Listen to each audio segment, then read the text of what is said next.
Hi friends, எல்லாத்துக்கும் வணக்கம். இன்றைக்கி வீடியோ பார்த்திங்கன்னா, நம்ம சேனலில் வீடியோ போட்டு ரொம்ப நாள் ஆயிடுச்சு. ஏன்னா அடிக்கடி வீடியோ எடுக்கவும் முடியல. ஏன்னு பார்த்திங்கன்னா, ரொம்ப நாளாக வெயிட் பண்ணிகிட்டு இருந்த ஒரு ஒரு சந்தோஷமாக இதுக்காக இவ்வளோ நாள் வெயிட் பண்ணிகிட்டு இருந்தோம். ஒரு 2-3 மாதமாக வெயிட் பண்ணிகிட்டு இருந்தோம். பார்த்திங்கன்னா, நினச்ச மாதிரி வந்து நமக்கு கிடச்சிருச்சு. ஸோ அதனால் வந்து நம்ம வந்து வீடு மாற போகிறோம். எங்கே அப்படின்னு பார்த்திங்கன்னா, நான் கடை வச்சுருக்கோம். கடைக்கு மேலேயே வீடு கிடச்சிருச்சு. ஏற்கனவே அந்த வீட்டில் வந்து ஆள் இருந்தாங்க. டிசம்பரில் வந்து காலி பண்ணுறேன்னு சொல்லியிருந்தாங்க. அப்புறம் அவங்களுமே வந்து போயிட்டாங்க. அதுக்கப்புறம் பார்த்திங்கன்னா மறுபடியும் மெடிக்கல் லேப் எல்லாம் வருது அப்படின்னு சொல்லியிருந்தாங்க. அப்புறம் எங்களுக்கு ஒரு கஷ்டம் போச்சு. சரி, என்னடா நமக்கு கீழே கடை மேலே வீடாக இருந்தால் நல்லா இருக்குமே அப்படின்னு எதிர்பார்த்துட்டு இருந்தோம். கடைசியில் மெடிக்கல் வருது அப்படின்னு சொல்லிட்டாங்களே. சரி பரவாயில்ல, எதாக இருந்தாலும் பார்த்துக்கலாம் அப்படின்னு சொல்லிட்டு பக்கத்தில் வந்து வீடு எல்லாமே பார்த்தோம்.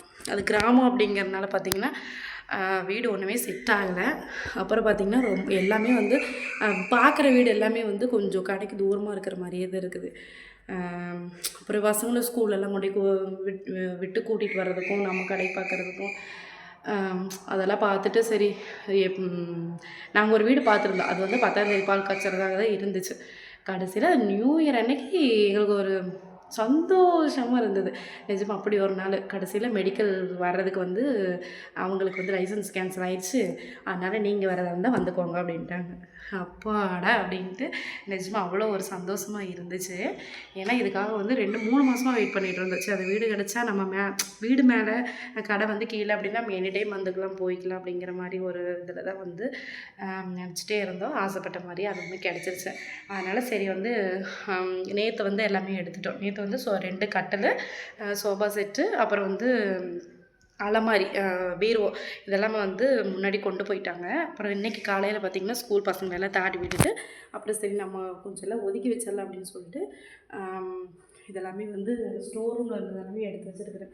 இதெல்லாமே நம்ம வந்து ஆகாதெல்லாம் பிரித்து எடுத்து வச்சுட்டு அப்புறம் பார்த்திங்கன்னா இது வந்து நம்ம பீரோவில் இருந்த ட்ரெஸ்ஸு பாதி எல்லாமே வந்து நான் இந்த பெரிய பாக்ஸில் எடுத்து வச்சுருக்கிறேன்.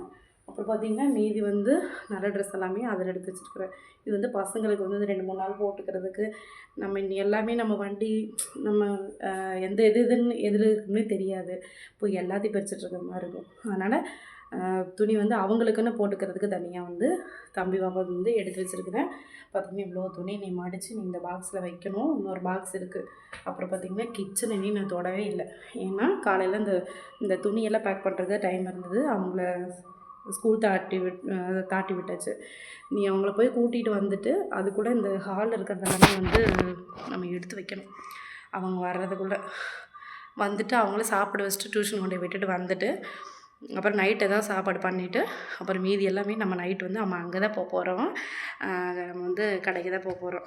கடையில் புது வீட்டுக்கு நைட் போயிட்டு இங்கே சமையல் பண்ணிவிட்டு அங்கே கொண்டு போய் சாப்பிட்டு அப்புறம் பார்த்திங்கன்னா காலையில் பால் காய்ச்சிட்டு அப்படியே இருந்துக்குவோம். இன்னும் வந்து வீடியோலாம் வந்து நீ புது வீட்டில் இருந்து தான் வீடியோ வரும்.